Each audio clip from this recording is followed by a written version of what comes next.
దేశంలో GBs virus అయితే కలకలం రేపుతుంది. ఇదే క్రమంలోనే 2 తెలుగు రాష్ట్రాల్లో కూడా తాజాగా కేసులు నమోదవుతున్న పరిస్థితి కనిపిస్తుంది. ప్రస్తుతం చూసుకుంటే విజయనగరం జిల్లాలో కేసులు ఏమైనా నమోదయ్యాయా? ప్రస్తుతం జిల్లాలో ఉన్నటువంటి ఆరోగ్య పరిస్థితి ఏ విధంగా ఉంది? దీనికి సంబంధించి మనతో పాటు మాట్లాడడానికి జిల్లా వైద్య అధికారి మనతో పాటు ఉన్నారు. ఆవిడతో మాట్లాడి మరిన్ని వివరాలు తెలుసుకునే ప్రయత్నం చేద్దాం. చెప్పండి మేడం గారు, ప్రధానంగా చూసుకుంటే ఈరోజు జిల్లాలో ఉన్నటువంటి ఈ జీబీ వైరస్ సంబంధించినటువంటి వ్యాధి పట్ల ఎటువంటి అప్రమత్తత చేస్తున్నారు? ప్రజెంట్ ఉన్నటువంటి పరిస్థితులు ఏంటి? ఇదంతా ఈ వ్యాధి అంటే జీబీఎస్ అంటే గులెన్ బెర్రీ సిండ్రోమ్. ఇది వ్యాధి అని కాదు, మన బాడీలో ఉన్న సిస్టమ్స్ అన్నీ ఇన్వాల్వ్ అయితే జరిగే మార్పులు, దుష్పరిణామాలు అన్నమాట. వీటిని సిండ్రోమిక్ డిసీజ్ కింద అందుకే చెప్పడం జరిగింది, గులెన్ బెర్రీ సిండ్రోమ్.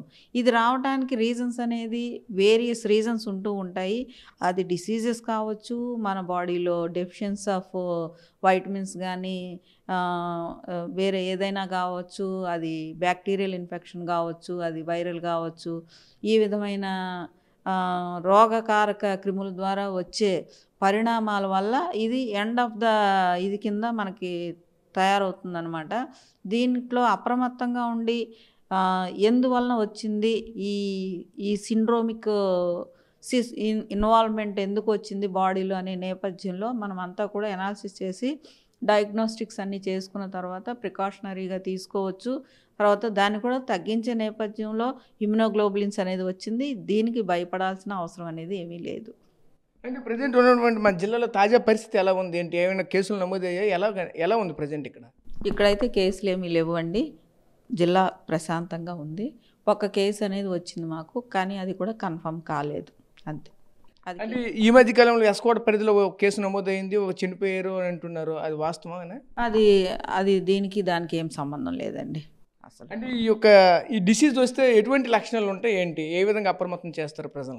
కాళ్ళు చేతులు ముందస్తుగా వీక్నెస్ వస్తుంది. తర్వాత వచ్చి క్రమేపీ బాడీ పైదాకా కూడా ఆ వీక్నెస్, పెరాలసిస్ అనేది ఎక్స్టెండ్ అవుతుంది.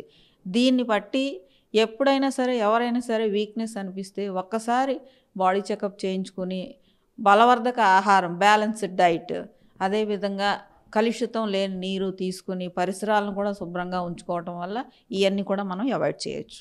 Okay madam, thank you.